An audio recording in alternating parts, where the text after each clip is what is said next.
Kita mulai. Bismillahirrahmanirrahim.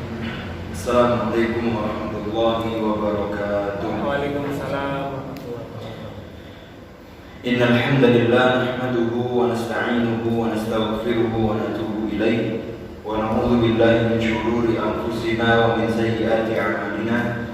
May yahdihillahu fala mudilla lahu wa may yudlil fala hadiya lahu. Asyhadu an la ilaha illallah wahdahu la syarika lahu wa asyhadu anna Muhammadan abduhu wa rasuluh. Allahumma shalli wa sallim wa barik wa an'im ala sayyidina al-Mustafa wa rasulina al-mujtaba Nabiyyuna Muhammad sallallahu alaihi wasallam wa ala alihi wa sahbihi wa man istanna bi sunnatihi wa man tabi'ahum bi ihsanin ila yaumiddin. Qala Allah ta'ala fil Qur'anil Karim, ya ayyuhalladzina amanu taqullaha haqqa tuqatih wa la tamutunna illa wa antum muslimun. Ya ayyuhan nasu taqu rabbakum alladzi khalaqakum min nafsin wahidah wa khalaqa minha zawjaha wa batha minhuma rijalan katsiran wa nisaa'a wattaqullaha alladzi tasaaluna bihi wal arham innallaha kana 'alaykum raqiba. Ya ayyuhalladzina amanu taqullaha wa qulu qawlan sadida yuslih lakum a'malakum wa yaghfir lakum dhunubakum wa may yuti'illaha wa rasulahu faqad faza fawzan 'azima. Amma ba'd. Fa inna asyrafal hadithi kitabullah wa khairal hadi hadi Muhammadin sallallahu alaihi wasallam wa syarrul umuri muhdatsatuha wa kullu muhdatsatin bid'ah wa kullu bid'atin dhalalah wa kullu dhalalatin finnar. Ikhwani wa akhwani jamaah Masjid Al-Irsyad yang dirahmati Allah Subhanahu wa taala. Alhamdulillah, segala puji syukur kita kepada Allah Subhanahu wa taala yang telah melimpahkan segala karunia-Nya.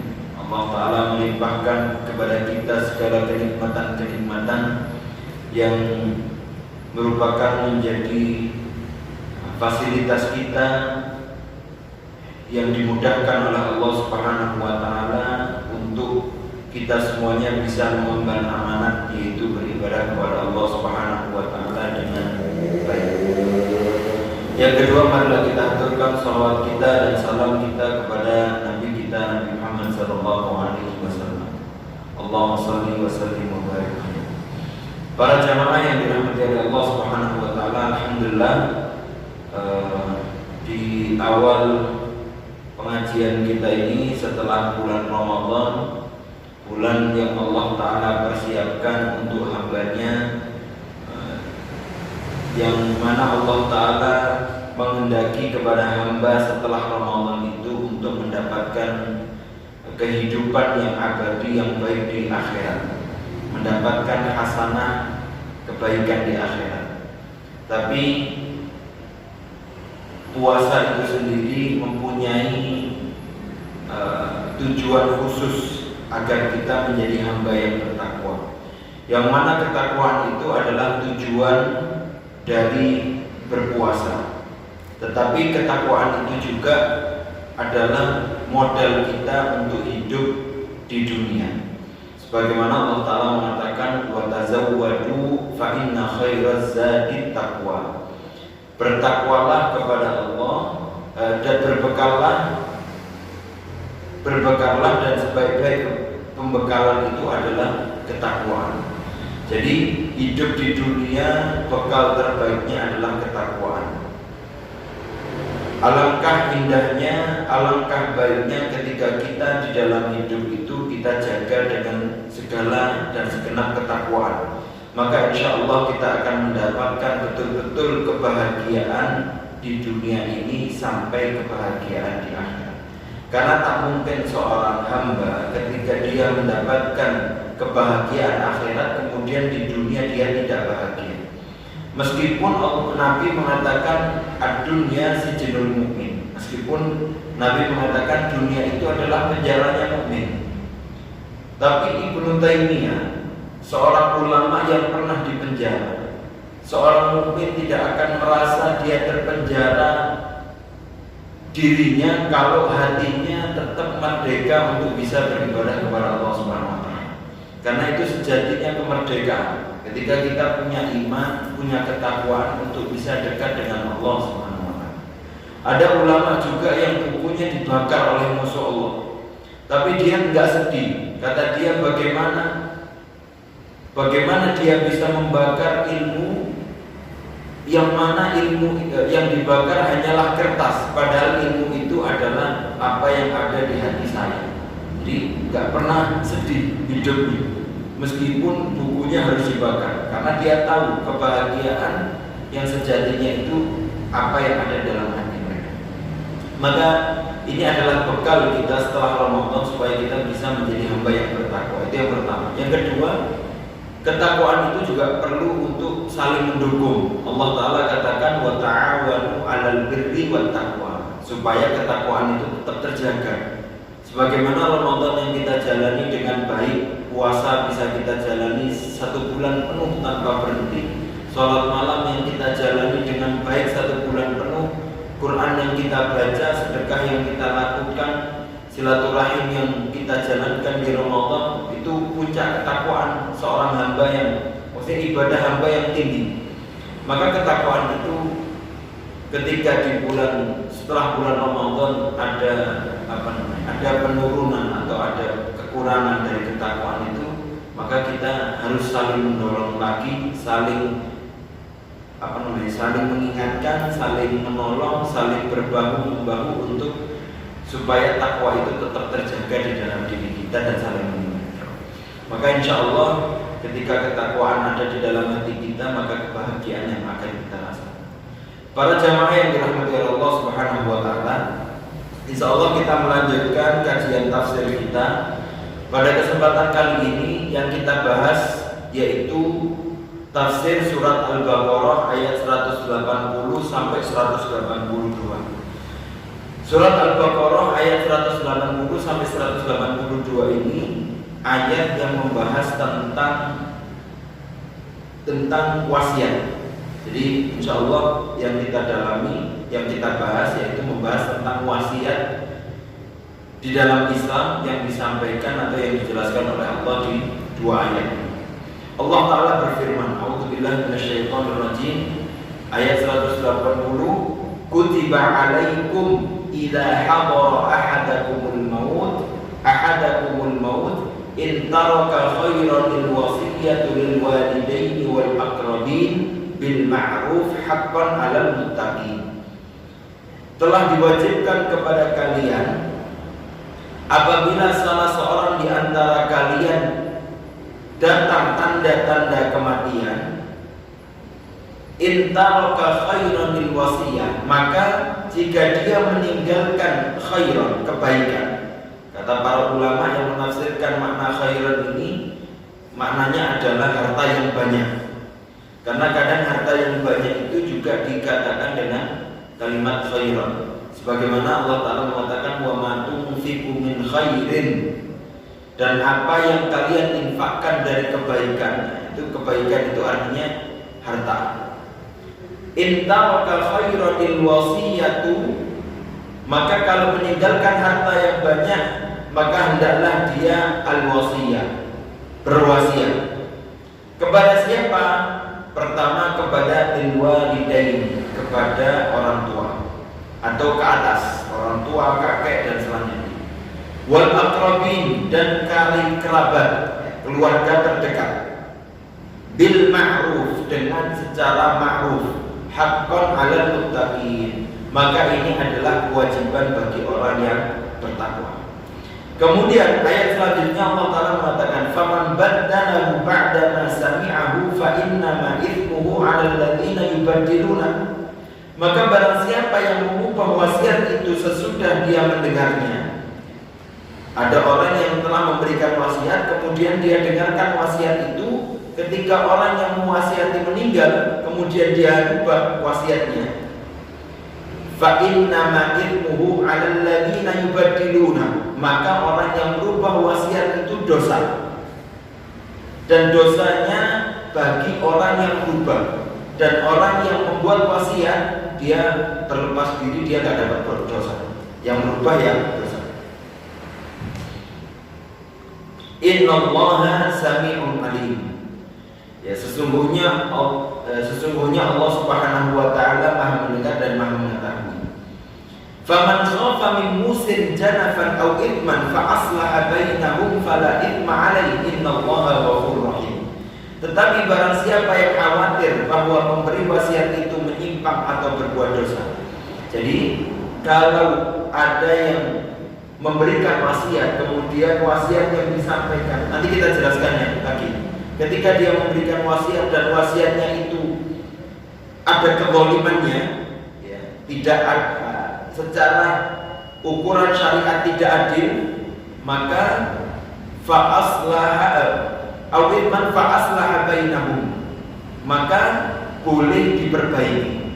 Kalau tadi sudah adil tapi dirubah wasiatnya, nah, itu dosa. Tapi kalau ada ketimpangan, ada dosa bahwa wasiatnya ini saya berikan ke anak saya harta ini supaya dia buka toko bir umpama. Nah, ini kan ada kemaksiatannya, maka itu boleh dirubah. Fa aslaha bainahum fala ithma alaihi, maka tidak ada dosa baginya. Innallaha ghafurur rahim. Sesungguhnya Allah Ta'ala Maha Pengampun lagi Maha Penyayang. Baik, ikhwani fillah, insyaallah kita bahas beberapa poin yang bisa kita ambil dari ayat ini. Yang pertama adalah al-wasiyah amalul birri yustahabbu inda huduril maut. Ini ayat sebelum dihapus. Nanti ayat ini termasuk ayat yang dihapus. Beberapa pendapat ulama demikian ketika datangnya ayat tentang warisan. Ini sebelum ada warisan.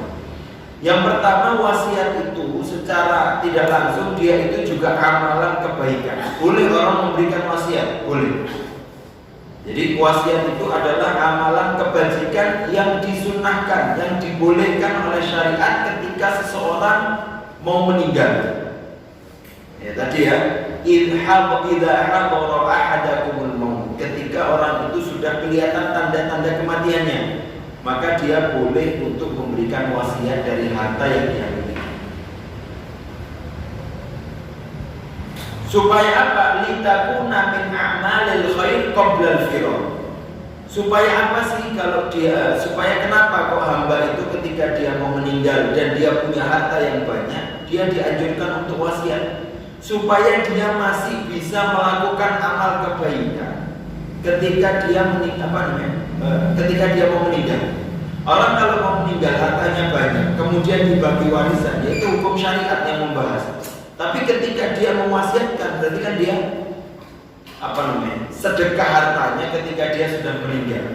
Maka itu termasuk sedekah jariyah. Ini kebaikan.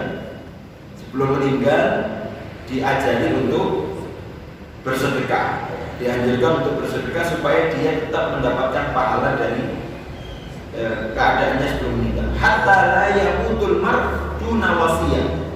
Kalau bisa sampai seorang itu sebelum meninggal dia punya wasiat. Tapi tadi ya syaratnya intaraka khairan, ketika dia meninggalkan harta yang banyak. Nanti ada pembahasan. Kemudian yang kedua itu tadi ya. Berarti poin yang pertama adalah wasiat itu adalah amalan kebaikan. Amalan kebaikan dan dianjurkan, dibolehkan di syariat. Wasiat, ya, ini pertama saya jelaskan dulu. Wasiat itu adalah harta yang kita berikan kepada orang lain setelah kita meninggal. Setelah kita meninggal, terus harta itu kita berikan. Jadi ketika kita mau meninggal, saya bilang harta ini saya berikan kepada fulan setelah saya meninggal. Itu namanya wasiat. Tapi kalau saya sebelum meninggal saya bilang harta ini saya kasih fulan, kapan? Sekarang. Itu namanya hadiah. Itu namanya hadiah. Kalau warisan itu saya nggak mewasiatkan, tapi ketika saya meninggal, kemudian harta saya dibagi kepada ahli waris saya, itu namanya warisan. Karena saya pernah dengar ada orang ketika dia lanjut usia, hartanya banyak, kemudian anaknya dikumpulkan terus bilang bagi-bagi waris. Nah, itu bukan warisan karena orang tuanya masih ada. Orang tuanya masih ada. Kalau dia mau membagi di saat dia hidup, namanya bukan warisan, namanya hadiah. Plus pemilikannya sudah berubah, gitu ya. Dan berubah otomatis. Kalau ini toko ketika dia masih hidup, toko ini untuk anak saya fulan, nah, berarti itu hadiah dan tokonya sudah menjadi milik anaknya, bukan milik dia lagi. Tapi kalau nanti kalau saya mati baru saya berikan ke dia, itu namanya wasiat. Kalau nunggu mati baru diberikan, itu namanya wasiat.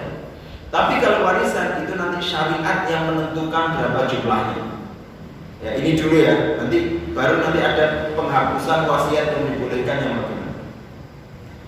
Itu yang pertama. Kemudian poin yang kedua adalah wujubul wasiyah lil walidaini wal aqrabin bil adl. Kalau kita memberikan wasiat, maka hendaklah wasiat yang diberikan itu atau harta yang diberikan itu harta pembagiannya harus dengan adil. Di sini dijelaskan man taraka malan katsira, ketika seseorang meninggalkan harta yang banyak, wajib alaihi an yusi bi juz'in minhu lil walidaini wal aqarib wal bil ma'ruf. Ini sebelum ada hukum waris. Jadi sebelum ada hukum waris, maka harta itu nggak jelas mau dikembalikan ke siapa, mau diberikan ke siapa. Maka harta yang kita tinggalkan ketika kita mati di saat itu diwajibkan untuk diwasiatkan. Dan orang yang paling berhak untuk mendapatkan kebaikan kita, itu kan tadi intaroka khairan. Kalau kebaikan yang dimiliki siapa? Yang dimiliki oleh orang yang mati. Kalau kita punya kebaikan, maka yang paling berhak untuk mendapatkan bagian kebaikan kita atau seluruh kebaikan kita, yaitu yang pertama adalah lil walidaini, orang tua kita. Ini hikmah, ini pelajaran bagi kita. Kalau meskipun wasiat nanti itu dihapus, tapi yang bisa kita ambil adalah kalau kita punya kebaikan, itu sesungguhnya yang paling berhak mendapatkan kebaikan kita pertama itu adalah orang tua kita. Beda nanti kalau urusan istri dan anak itu tanggung jawab, kita harus mau gak mau nafkah. Tapi kalau kita punya kelebihan, maka gak usah mikir yang lain dulu. Orang tua kita dulu disenangkan, dapat kebahagiaan, harus mendapatkan bagian kebaikan kita. Pertama orang tua, yang kedua adalah al-aqarib, keluarga terdekat kita. Itu orang yang paling berhak mendapatkan kebaikan kita. Makanya Nabi mengatakan, khairukum li ahlikum. Kalau kamu punya kebaikan atau sebaik-baik kalian adalah orang yang paling baik terhadap keluarga kalian. Itu orang yang paling baik. Jadi tanggung jawab kita itu bukan kepada halayak yang jauh, tapi yang di dekat kita ini yang lebih utama untuk kita perhatikan dulu.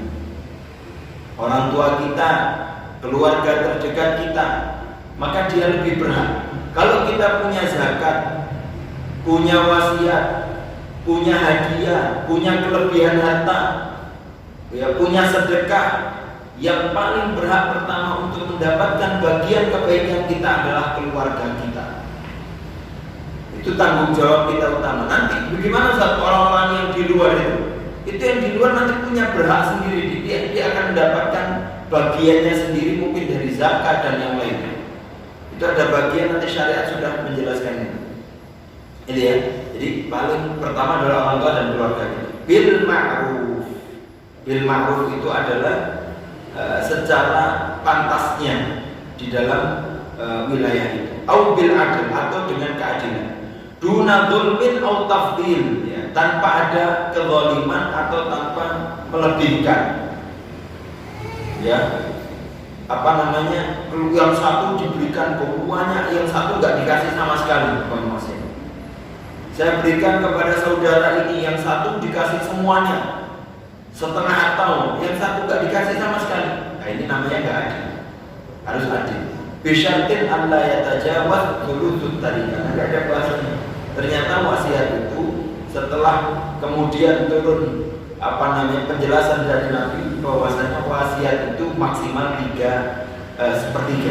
Maksimal seperti.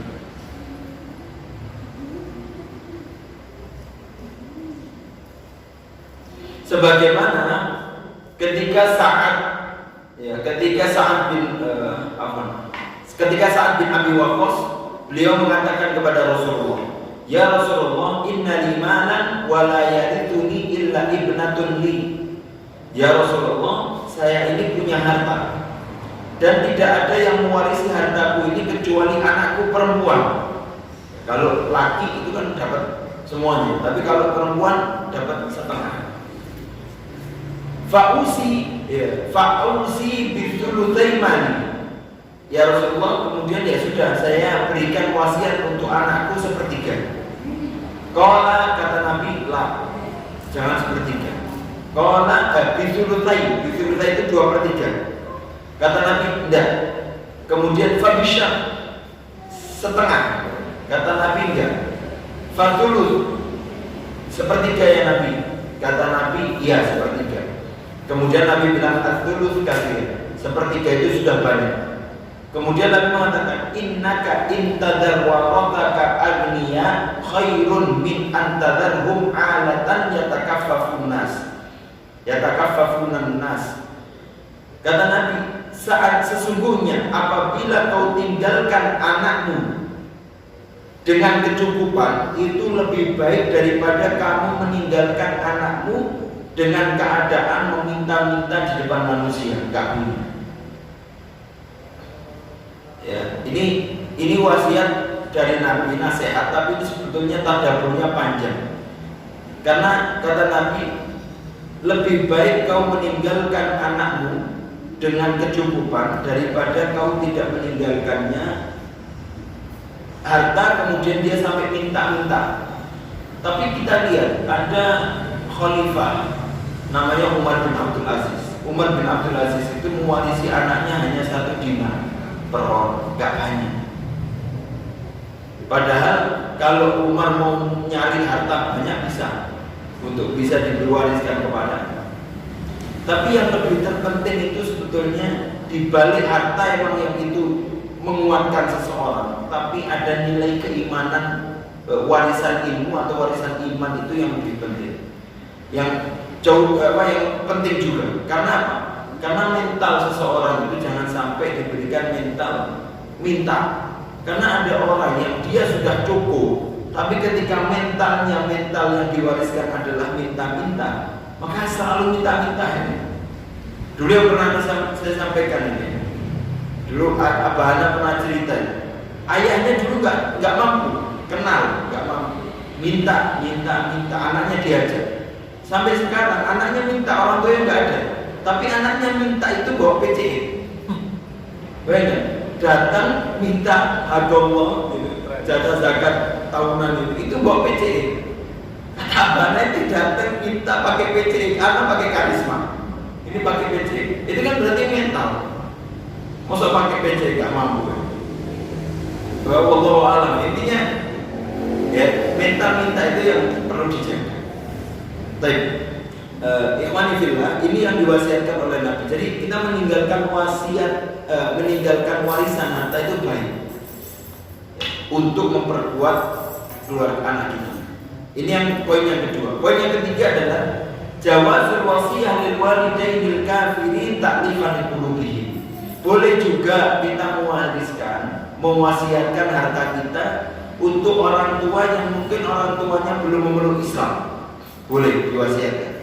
Ketika orang tua kita, ada orang tua yang orang tuanya belum Muslim atau kakeknya nggak Muslim, dia nggak mendapatkan jatah warisan, maka boleh diberikan wasiat harta dari milik kita.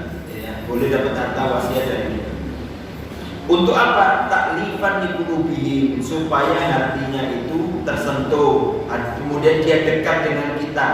Tahadu ta'abu, kita berikan hadiah supaya hatinya itu dekat dengan kita, kemudian dekat dengan keislaman.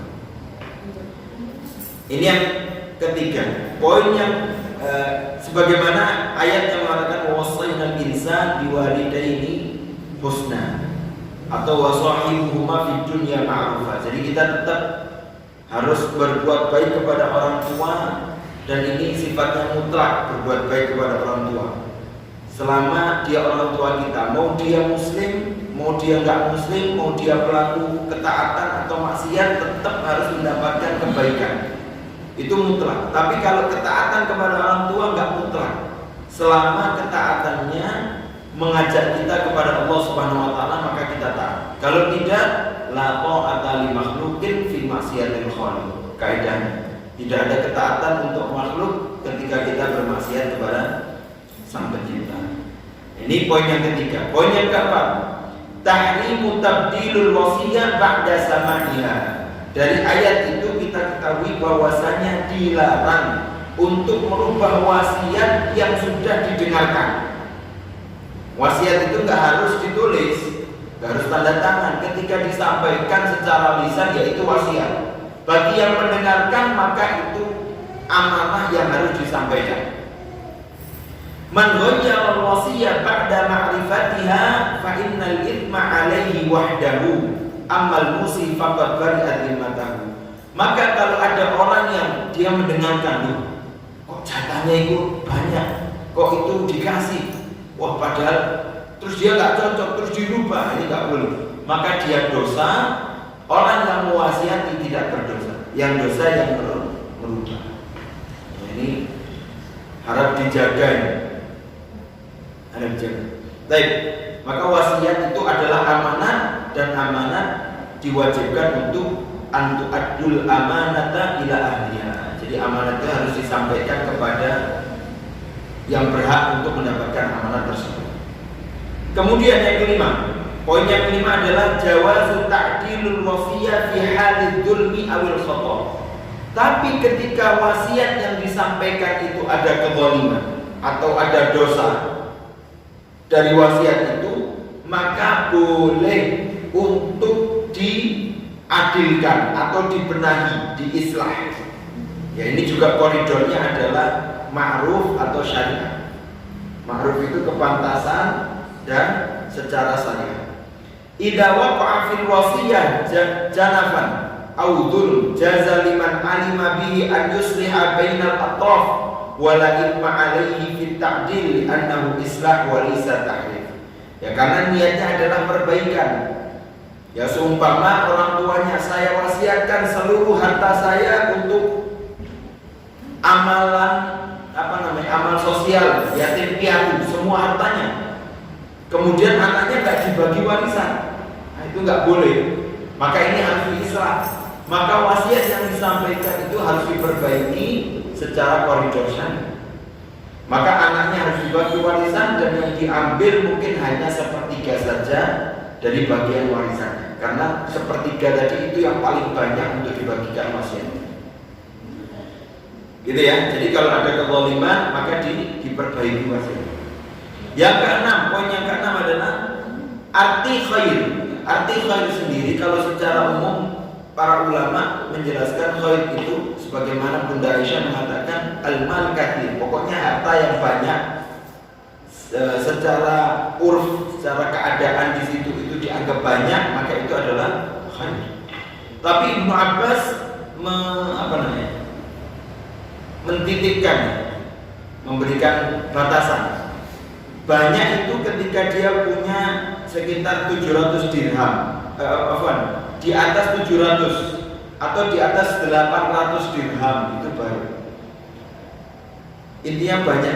Kalau dianggap secara urf, secara keadaan itu banyak, maka dia adalah khairan, baru dia boleh wasiat.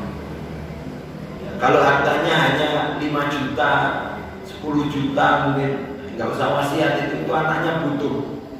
Anaknya butuh, maka nggak perlu wasiat. Tapi kalau sampai miliaran, maka lebih baik dia juga memberikan wasiat untuk pos atau untuk keluarga yang secara warisan dia tidak termasuk ahli waris. Ya, secara warisan dia nggak termasuk ahli waris, maka mungkin perlu dikasih wasiat. Ada keadaan, saya pernah tahu keadaan itu. Jadi gini. Satu keluarga orang tuanya ini punya harta, satu keluarga punya anak ya. Kemudian salah satu dari anaknya itu meninggal duluan. Kemudian dia punya anak. Ya, umpama ini ya, satu keluarga ada laki perempuan. Kemudian yang satu meninggal, yang laki satu meninggal. Dia punya anak, nggak mampu, anaknya ini nggak mampu. kemudian orang tua dari ayahnya ini, kakeknya si anak ini meninggal. Kemudian hartanya kan otomatis terbagi di paman sama bibi-bibinya ini. Padahal paman sama bibinya orang yang cukup, sedangkan keponakannya ini nggak mampu. Tapi secara warisan ini memang nggak dapat jatah. Karena apa? Karena ayahnya sudah nggak ada. Jadi ini nggak dapat secara warisan. Maka yang kayak gini ini kadang terzalimi. Dia melihat pamannya, melihat bibitnya dapat warisan besar, yang diwariskan itu besar. Itu yang saya tahu nominalnya itu miliaran. Dapatnya miliar. Sekitar berapa ya? 10 M lebih. Itu dibagi ke keluarga, ke paman sama bibinya dapat semua. Sedangkan dia yang yatim dari awal, orang tuanya meninggal duluan dan dia yatim dari awal, dan ketika dilihat hukum waris dia nggak dapat, jadi dia nggak dapat apa-apa. Maka yang seperti ini kadang perlu wasiat itu supaya tetap bisa mendapatkan, gitu ya. Baik.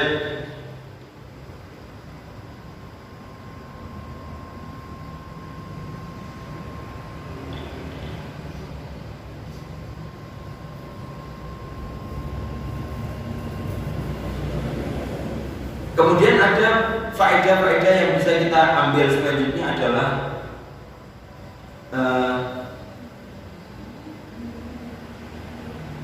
hukum wasiat untuk orang tua dan akrab, ya, untuk keluarga.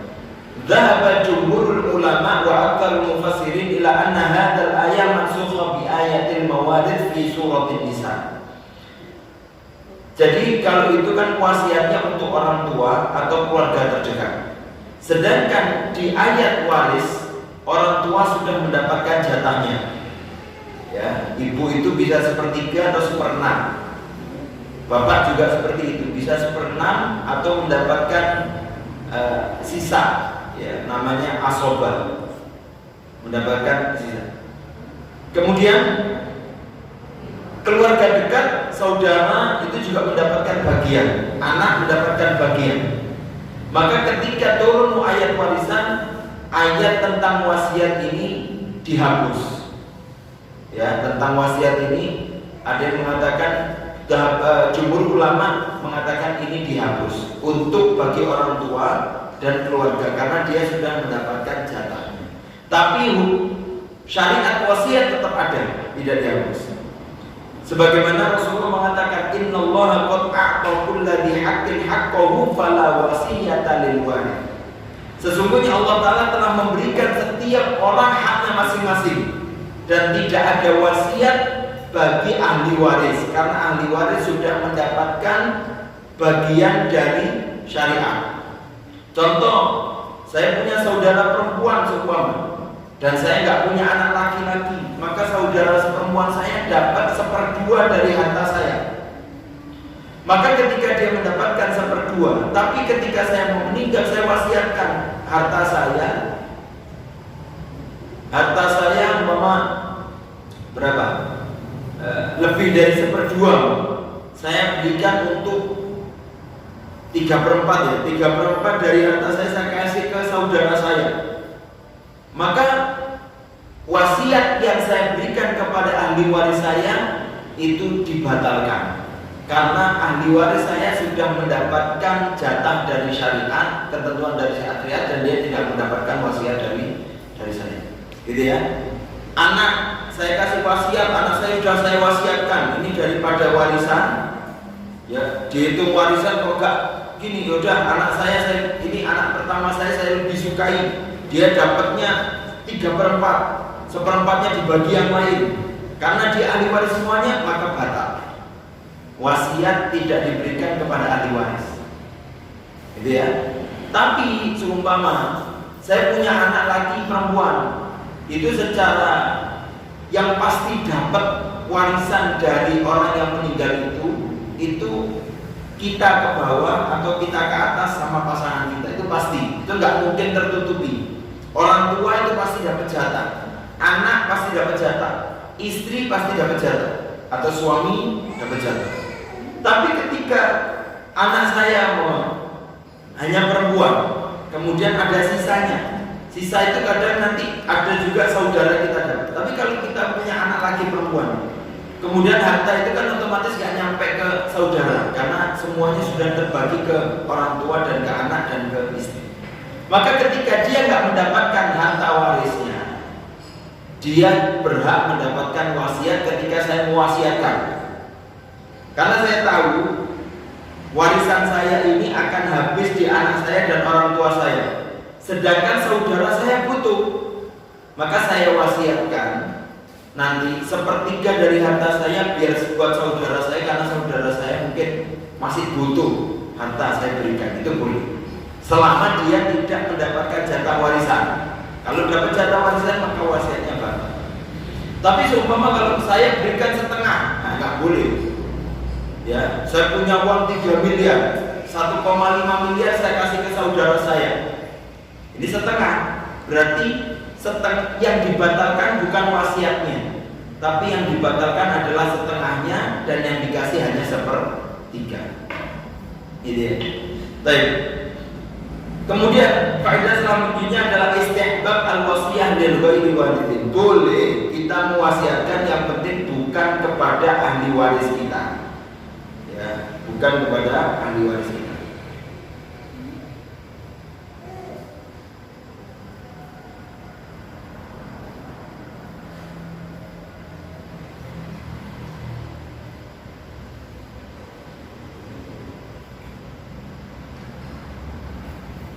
Kemudian kita bahas selanjutnya adalah ini tentang masail fiqhiyah wasiat, ya, tentang pembahasan masalah fikih di dalam wasiat. Pembahasannya pertama adalah miqdarul wasiat. Ini kita ulangi. Berapa jumlah wasiat yang boleh kita berikan?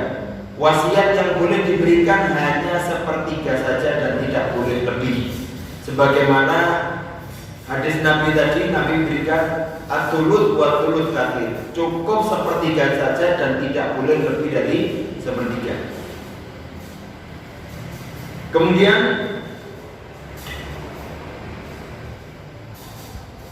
yang kedua adalah bolehnya kita mewasiatkan seluruh harta kita, tidak hanya 1/3. Syaratnya adalah ketika ahli warisnya nggak ada. Ya, jadi orang itu sendiri, nggak punya orang tua, nggak punya anak, nggak punya istri, nggak punya saudara. Semua yang bakal menjadi ahli warisnya nggak ada. Jadi tinggal dia seorang saja. Maka ketika dia punya harta, dia baru boleh mewasiatkan seluruh hartanya bagi orang lain, selama dia tidak punya ahli waris. Tapi ketika ternyata ada satu saudaranya yang masih ada, saudaranya dapat jatah, maka jatah saudaranya harus dikeluarkan dulu, sisanya baru boleh diwasiatkan. Baik, mungkin kita berhenti untuk mendengarkan adzan dulu sebentar. Barakallahu.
Alhamdulillah rabbil alamin, wassalatu wassalamu ala asyrafil anbiya'i wal mursalin wa ala alihi wa sahbihi ajma'in. Selanjutnya adalah masalah fikih selanjutnya adalah bagaimana hukumnya ketika ada seseorang mewasiatkan kepada selain kerabatnya. Kerabat itu bukan temannya, tapi keluarga dekatnya. Memberikan wasiat kepada selain keluarga dekatnya, tetapi keluarga dekatnya itu padahal butuh banget, ya. Jadi mewasiatkan berikan hartanya kepada orang lain, tapi padahal keluarganya sendiri butuh, masih kontrak atau butuh kebutuhan bulanannya nggak mencukupi. Maka pendapat mazhab 4 dibolehkan wasiat selain kerabat atau keluarga dekat meskipun keluarganya butuh. Artinya tetap ditunaikan wasiatnya karena itu dianggap amanah, tetap disampaikan. Tapi tetap tadi ya, tidak lebih dari sepertiga. Tapi pendapat Imam Tawus Hasan Al-Basri, beliau berpendapat tidak boleh, tapi wasiatnya dikembalikan kepada keluarga yang membutuhkan, tidak ditunaikan kepada orang lain ketika keluarganya butuh. Jadi ya, kemudian masalah fikih yang ketiga yang selanjutnya adalah bagaimana wasiatul marid maradul maut. Wasiat ya orang yang sakit itu ketika dia mau meninggal. Secara jumhur ulama tuqayyadu tasarrufatul marid fi malihi fala tanfud illa ma kana fi hududid dalatan. Dia gini ya. Jadi wasiat itu emang disampaikan sebelum orang itu meninggal atau ketika dia mau meninggal itu lebih baik diwasiatkan. Atau sebetulnya belum mau meninggal mau wasiat juga boleh. Tapi sakit yang masih sadar ketika dia wasiat. Kalau sakitnya maaf sakit gila, sakit kehilangan akal, maka ini nggak bisa diambil, gitu ya. Tapi kalau sakitnya itu sakit yang masih normal, akalnya masih bisa, ya, maka tetap bisa diambil wasiatnya, tapi tidak lebih dari seperti itu. Kemudian bolehkah kita bagaimana hukum wasiat lebih dari sepertiga, dan yang penting ahli warisnya itu membolehkan, paham ya? Umpama gini, umpama ada seseorang mewasiatkan hartanya, setengah dari hartanya diwasiatkan, diberikan kepada orang lain wasiat. Secara syariat kan nggak boleh lebih dari sepertiga. Tapi ahli warisnya tahu, oh itu emang butuh orang itu, ya sudah nggak apa-apa, kita relakan hak kita berikan kepada dia, biar masuk wasiatnya ini. Berarti saya cukup mengambil sisanya, gitu ya. Jadi tetap wasiat setengahnya itu tetap disampaikan. Nah ini bagaimana hukumnya? Maka akbar ulama aja sudah nikah idawah fakul warosa. Menurut kebanyakan ulama boleh selama para ahli warisnya itu mengikhlaskan. Mereka sudah sepakat dan setuju. Oke, jatah kita, bagian kita nggak apa-apa diberikan. Gitu ya.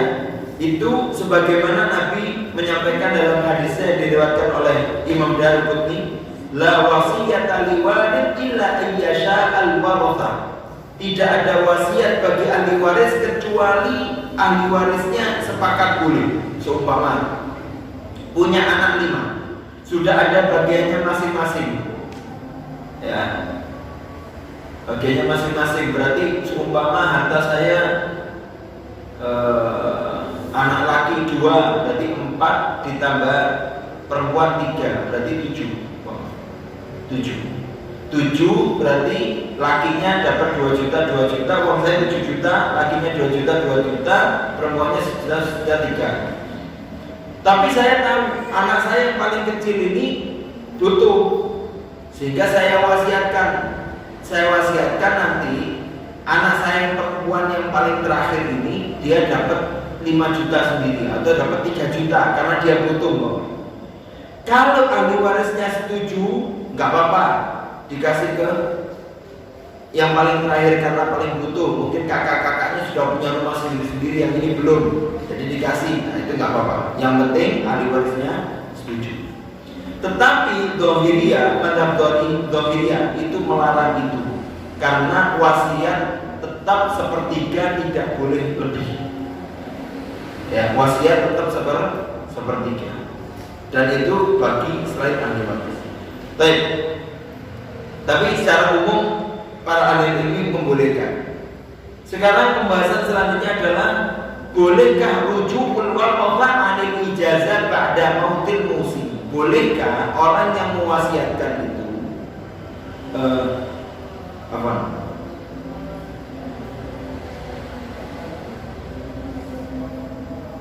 Oh ya, bukan gini.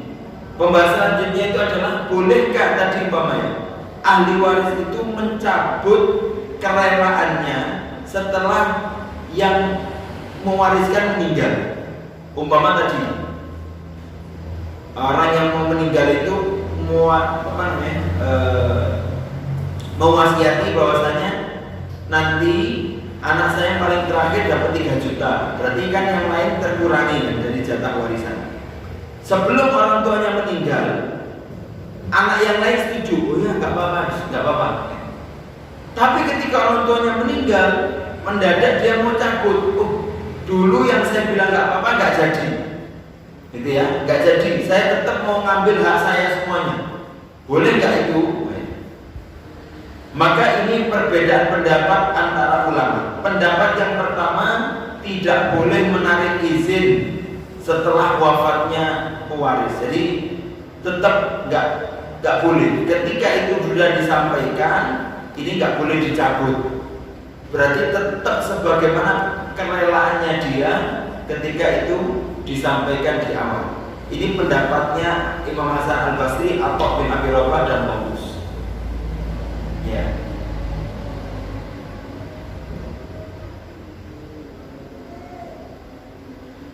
Karena memang sudah disampaikan ketika pewaris itu ada, maka itu nggak boleh dicabut.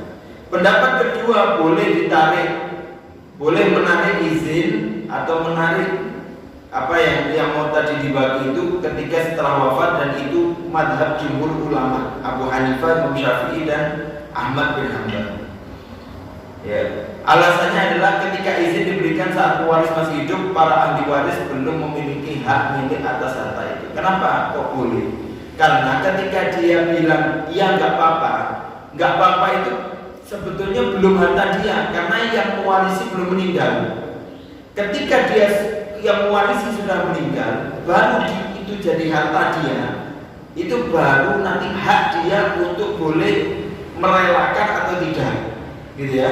Ini paling mudah. Jadi menurut mazhab jumhur, intinya nanti ketika ahli warisnya sudah betul-betul mendapatkan pemilikan itu karena pewarisnya sudah meninggal, baru dia hak untuk menyuarakan, untuk melanjutkan, merelakan atau tidak, itu baru diambil pendapatnya.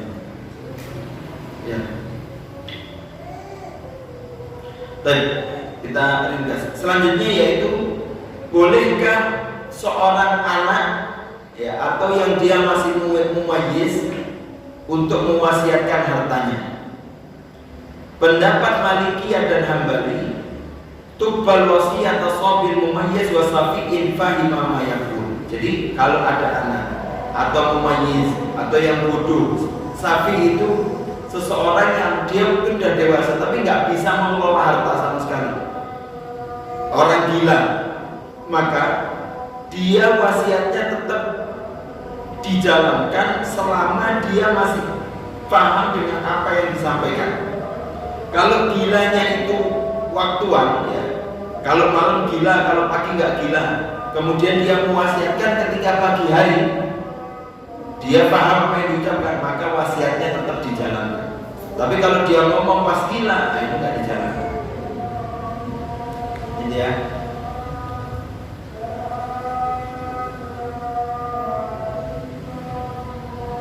Baik.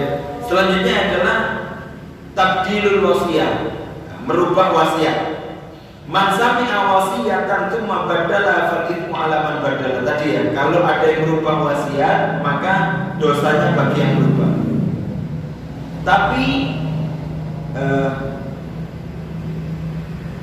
Tapi kalau untuk kebaikan dibolehkan. Tadi niatnya adalah islah. Contohnya, diwasiatkan, saya mewasiatkan seluruh harta saya untuk dibagikan kepada fulan.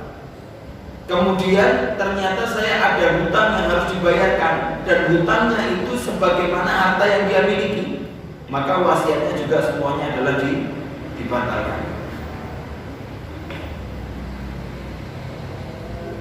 Sebagaimana juga hukum wasiat untuk kemaksiatan itu juga harus dibatalkan, nggak boleh ditunaikan.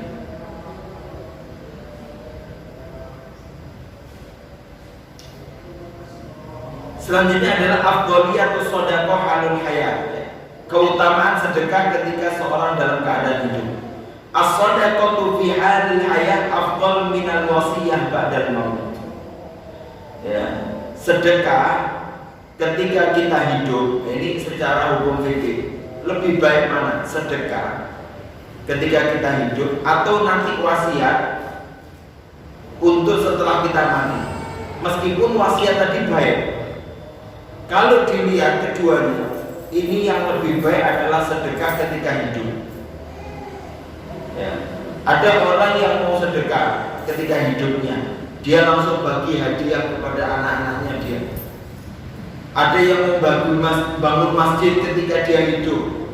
Tapi ada yang saya wasiatkan, saya punya uang 3 miliar, 1 miliar untuk bangun masjid. Nanti kalau saya sudah mau meninggal, maka yang membangun masjid atau yang mensedekahkan ketika dia hidup itu lebih baik daripada orang yang wasiat. Karena kalau dia wasiat itu kan nunggu dia mati, nunggu dia nggak punya harta itu, nggak punya nggak kuasa atau nggak bisa mentasarufkan hartanya, nggak bisa mengelola harta, baru dia sedekahkan. Maka yang sedekah ketika dia hidup jauh lebih baik. Sebagaimana Nabi mengatakan tasduqo wa anta shahihun syahih. Ketika kamu bersedekah dalam keadaan sehat, itu lebih baik. Sebagaimana juga Nabi mengatakan al-an yatasaddaq al-mar'u fi hayatihi bidirham khairun lahu min an yatasaddaq inda mautihi bid'an. Orang yang sedekah dalam hidupnya 1 dirham 100.000 itu lebih baik daripada sedekahnya ketika dia mewasiatkan 100.000 kalau mau mati. Karena ketika dia sehat, otomatis lebih berkuasa dan itu lebih berat. Terakhir, al-idrar fil wasiyah. Ya. Ada bahaya di dalam wasiat. Idza lam yadur fi wasiyatihi kana kafarah lima taraka min zakat. Jadi sesungguhnya ada pahala juga di balik wasiat. Apa? Yaitu untuk menghapuskan dosa-dosa kita dari kekurangan kita ketika kita mengeluarkan zakat. Jadi ketika orang yang dia berwasiat saat dia mau meninggal dengan tadi ya syaratnya dia harus punya harta yang banyak, maka pahalanya adalah untuk menggugurkan dosa zakat kita yang tidak sempurna. Mungkin hitungannya nggak pas, mungkin ada zakat yang tidak tertunaikan, mungkin zakatnya tidak tertuju pada orang yang tepat. Ya, dizakatkan untuk pembangunan masjid. Masjid itu bukan dapat zakat. Ya, saya mau bantu masjid dengan harta zakat saya, itu salah itu. Maka yang kurang, yang nggak tepat, yang kurang pas-pas itu bisa dikafarahkan, dihapuskan dosanya dengan wasiat.